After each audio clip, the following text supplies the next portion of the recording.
Welcome to Washington Talk. I'm Young-Gyo Kim. In just a few days, President-elect Joe Biden is set to be sworn in. And Biden announced new additions to his foreign policy and national security team who'd bring decades of diplomatic experience to the new administration. Meanwhile, North Korean leader Kim Jong-un vowed once again to build up the military force and nuclear arms. In a military parade to celebrate the end of a party congress, North Korea showed off what seems to be a new submarine-launched ballistic missile. Today, we'll discuss these and more. Joining us is Gary Seymore. He's professor of the practice of politics at Brandeis University. Dr. Seymore served in the U.S. government for over 20 years in a number of positions, including the role of a White House coordinator for arms control and weapons of mass destruction. Jenny Town also joins us today. Ms. Town is a fellow at Stimson Center and the deputy director of Stimson's 38 North, a website that provides policy and technical analysis on North Korea. Welcome to the program. Thank you. Thank you. The inauguration of President-elect Joe Biden is just a few days away, and it seems like we are getting an overall picture of Biden's diplomatic and security team. From Secretary of State nominee Antony Blinken, National Security Advisor designate Jake Sullivan, and CIA Director nominee William Burns to Kurt Campbell, who was picked as White House Indo-Pacific Coordinator. What do you find particularly distinctive in Biden's team, Dr. Seymore? Well, this is really an excellent team. They're very professional and experienced. I think they'll work together quite well. So I think you'll see a return to normal, coherent American foreign policy, unlike the Trump foreign policy. And I think the entire team is really committed to trying to repair relations with allies and restore cooperation and confidence in the United States. And Ms. Town? I would agree with Gary. This is an impressive group of people, and it's great to have people in these positions that have the experience that they do, and hopefully bring back some optimism that we can actually multitask as a government again. I'm still very interested to see who they will put in charge of the North Korea issue, and who that North Korea team will be to really understand what their potential policy towards North Korea is really going to be. My biggest concerns, though, are if we go back to a too traditional of approach, that it may not be compelling to the North Koreans. I think there's a certain level now of having tried traditional, having tried untraditional, and neither got any outcomes that were tangible for the North Koreans. And I think it's going to take a little bit more forward-leaning policy to get the North Koreans back to the table and to really signal to them that different outcomes are possible. In this political climate with such polarization, and with this having been such a high-profile issue for the Trump administration, I'm just a little concerned of how much political space their North Korea team will really have, and how willing they are to shoulder the criticism that's going to come with basically any choice that they make. Well, I agree with Jenny that there's North Korea fatigue in Washington because the United States has tried so many different approaches over several decades, and all of them have failed. North Korea has developed nuclear weapons, continues to improve that capability, and nobody realistically thinks nuclear disarmament is achievable in the near term. So I think the Biden team will have to figure out how to construct an approach toward North Korea that's realistic and achieves at least some objectives toward limiting North Korea's nuclear and missile activities in exchange for sanctions relief and security assurances and so forth. As Jenny says, that's a traditional approach. Whether it will be more successful this time than it was in the past, we don't know.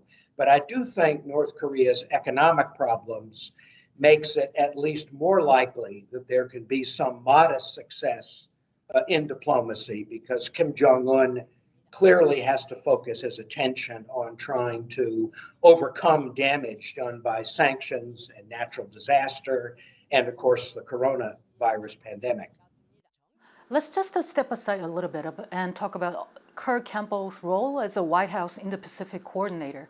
This is a newly created position in the White House. What is the significance of this, Dr. Samore? So in the National Security Council structure, the main organizational units are called directorates, and they're headed by senior directors. So the coordinator position, which was created when I was in the White House, is an effort to bring together several different directorates under one senior official. So for example, when I was the White House coordinator, I had two directorates reporting to me, one for nonproliferation, one for arms control. And in the case of Kurt Campbell, they've created a new directorate, a new coordinator for Indo-Pacific. So Kurt will be responsible for at least two directorates, South Asia and East Asia. And I think the focus of his effort will be to coordinate U.S. policy and strategy toward China. And of course, that includes all of Asia. So I think from a bureaucratic standpoint, it makes sense to have somebody in the position as a coordinator Asia. And when it comes to North Korea, things are quite different from what they were during the Obama period. North Korea's nuclear threat has become more serious than ever. Will the Biden team's approach towards North Korea be different from the Obama team's? Ms. Town first. I presume it will be. Biden isn't Obama. And the people he's put together, certainly, again, they do have a lot of experience. And they've seen what's happened over the past 4 years. I think they will be pro-diplomacy at the beginning, but again, more disciplined, trying to take it back to a more traditional approach to diplomacy, trying to actually do the hard work of negotiating. And rather than jumping into these made-for-TV summits and trying to get the publicity for work that they haven't done. But I think there's a couple of problems here that I see arising, and that is on the North Korean side, there's also a different team. So in the past, we were always dealing with Ri Young-ho, Chae Sun-hee, who had a lot of experience with the Americans and were very pro-diplomacy on their side, even if the negotiations themselves were still hard. Those people are now out of those positions, and we have a new foreign minister in North Korea who is a harder line as well. And so it will be a much more difficult proposition as the Biden administration tries to create a more disciplined approach. And Dr. Seymour, of course, you have a first-hand experience during the Obama administration. What is your view on this? The Biden administration is more likely to return to a traditional diplomatic approach, trying to negotiate an agreement among experts and high-level officials, which can pave the way for a summit, rather than going straight to a summit, which was the Trump approach. I think the interesting question is, first of all, what kind of team does the Biden administration put in place? I hope they appoint a senior official with primary responsibility for North Korean negotiations, because I think the job requires a full-time senior official. And the other big question, of course, is whether Kim Jong-un is prepared to go along with such negotiations. After the failure of the Hanoi summit, the Trump administration made repeated efforts under Steve Biegun to begin a traditional negotiation process, and North Korea rejected all of those overtures. So the question now is whether Kim Jong-un's economic situation leads him to accept a proposal by the United States to begin negotiations in an effort to achieve some economic incentives in exchange for nuclear and missile limits. And we won't know the answer to that until the Biden administration actually makes a proposal to begin such negotiations. Mm-hmm. And recently, North Korea concluded its party congress. Its leader, Kim Jong-un, said the regime plans to bolster the nuclear war deterrent and build more powerful military capabilities. And not stopping there, North Korea showcased a new type of submarine-launched ballistic missile during a military parade right after the party congress. How should we take Kim Jong-un's message, Dr. Seymour? So North Korea wants to make sure that its nuclear forces are protected against conventional attacks from the United States and South Korea. If there was ever a war on the Korean Peninsula, the US and the ROK would, of course, try to destroy North Korean nuclear forces and missiles before they could be launched. So one of the ways in which countries try to achieve secure nuclear forces is with a sea-based nuclear deterrent. In other words, missiles launched by submarines. So we know North Korea has been working on a sea-based nuclear deterrent for many years. I think they're a long way away, probably decades away from having a credible sea-based deterrent in terms of submarines that can travel long distances and submarine-launched missiles that have a long range. But I think we can expect that North Korea will continue to work on improving their submarine-based missile force. And the parade supposedly displayed a version of earlier submarine-launched missiles that may have a slightly longer range. Of course, we won't know what actual capabilities are unless North Korea tests them. Ms. Tang, what do you think Kim Jong-un's message was? I mean, showing off an Slbm, isn't North Korea clearly pressuring the US ahead of Biden's inauguration? I think oftentimes we ascribe too much to this notion that North Korea does things around the US. I think there is a bit of a message here that says, North Korea is not waiting around for the US to change its mind or to come and get an agreement. I think in the meantime, they're showing that they are moving forward and advancing in their capabilities. These are directions that are consistent with what we've seen over the years, programs that we know that they have been developing and developing further. And I think we'll continue to see this if you look at the sort of wish list of things that Kim Jong-un announced during the Party Congress as their WMD goals. A lot of these are very consistent with other trends in weapons development in China and Russia, even in South Korea, talking about nuclear submarines.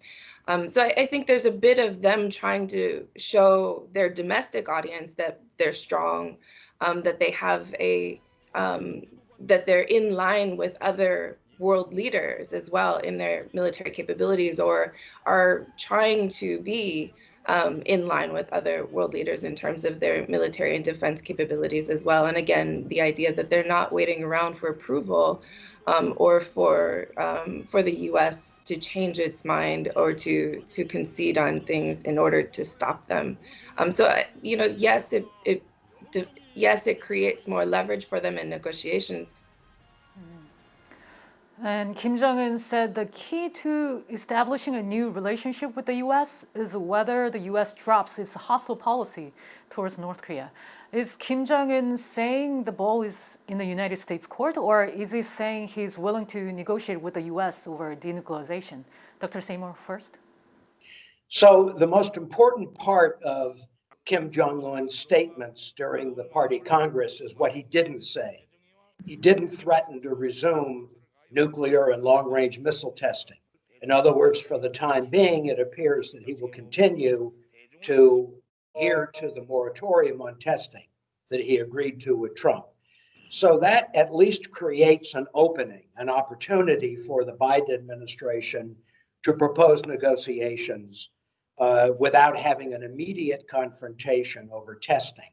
And I think the ball is in the Biden administration's court. Once it gets in office, once the senior officials have been appointed and confirmed, I think the Biden administration needs to signal to North Korea that it's prepared to resume negotiations on the basis of the Singapore summit communique. And then we'll have to wait and see whether Kim Jong-un is prepared to accept that offer. And Ms. Tan, what do you make of what Kim Jong-un said? I think it's also important to look at the way that he portrayed the history of the summits was very positive. And he did also, this formulation that the key to U.S. DPRK relations is the removal of U.S. hostile policy. This is a consistent talking point that he's had over the years, and especially since the Hanoi summit. In order to move things forward, there are measures that the U.S. needs to take to sort of live up to their side of the bargain. I think, some of the messaging that was about the U.S. itself echoes what he said before in the party Congress, in the party plenum last year, this notion that they have declining confidence that a different relationship is really possible with the U.S. And I do think that puts a lot of onus on the U.S. to try and demonstrate and to take actions that do show that a different relationship is possible and different outcomes are possible, not just the offer of more negotiations. And North Korea has endorsed the leader Kim Jong-un as the general secretary of the ruling Workers' Party. But when we look at North Korea, the economy is still hurting badly. Why the endorsement when Kim Jong-un doesn't seem to have achieved that much? Dr. Seymour? Well, I think the endorsement is because Kim Jong-un wanted to be endorsed. Obviously, anybody who would object would not survive very long in Pyongyang. They would be dead or in a prison camp. But I do think Kim Jong-un's emphasis on the failures of the economy shows us that this is a very important priority for Kim Jong-un. And again, that may create a diplomatic opening for the US and the ROK to offer economic cooperation, assistance, sanctions relief in exchange for limits on North Korea's nuclear and missile program. So I'm optimistic that Kim Jong-un is at least prepared to begin a diplomatic process. I don't know that it will produce very significant results, but at least for the time being, it doesn't appear that he's going to confront the Biden administration with an immediate confrontation through a resumption of testing. Ms. Tao, how serious is Kim Jong-un about improving the economy? What was most notable among what he said about the economy during the party congress? Well, I think he's very serious. This is a high-level goal for him, and I think he's staked a lot of his own political legacy on being able to bring prosperity to North Korea, not just survival. He spent the beginning of his career as the leader trying to build expectations that prosperity was possible. And so over the past couple of years now, or since the failure of Hanoi, he's now had to try and tamp down those expectations, taking back the statement, saying things like, we may have to tighten our belts again. And so he has been sending the messages that these are tough times, that expectations should be lowered in the near future. I think a lot of the messages in what we learned from the economic plan really are reverting back to a lot of government control in some areas where there had been some level of autonomy in the past, which is not the most positive sign. And when we look back at the events during the Trump administration, South Korea had often volunteered to play the role as an intermediary between the US and North Korea. As the Biden administration is expected to take rather a traditional diplomatic path, will there be any room for South Korea to play a similar role, Ms. Tao? Well, I think, South Korea played a mediating role at the beginning of the diplomatic process, but less so towards the end, once the US and DPRK had direct channels to each other. Part of the problem has been that, with South Korea unable to move forward on the inter-Korean agenda, it really creates a credibility gap for Moon in that process, where there's very little confidence, I think, on the North Korean side that the South Koreans can bring something to the table without US cooperation. So unfortunately, I don't think there's much of a mediating role in this process, but I do think the South Koreans will be instrumental in keeping the US focused on this issue and making sure that it is a priority and it doesn't get dismissed. And Dr. Seymour, will South Korea's role now be reduced or changed? There's not much role for South Korea when the US and North Korea have a direct channels of communication, and in particular when they're meeting, whether it's at the summit level or whether there's negotiations among senior officials.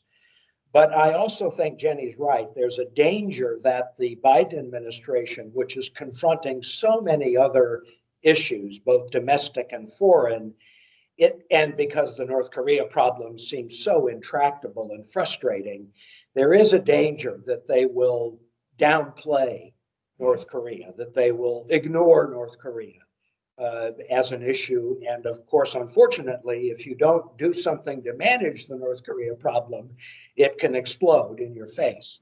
So I do think it's important for the ROK to continue to lobby Washington for giving the North Korean issue enough attention so that the problem can be at least managed.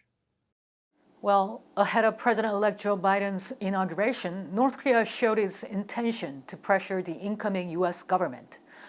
Uncertainty still remains as concerns are rising over what North Korea will do next to get President-elect Joe Biden's attention. Dr. Seymore and Ms. Town, thank you so much for being with us today. Thank you. Thank you, Young-Yo. And that does it for this week's Washington Talk from Voice of America. Please join us again next week for more analysis.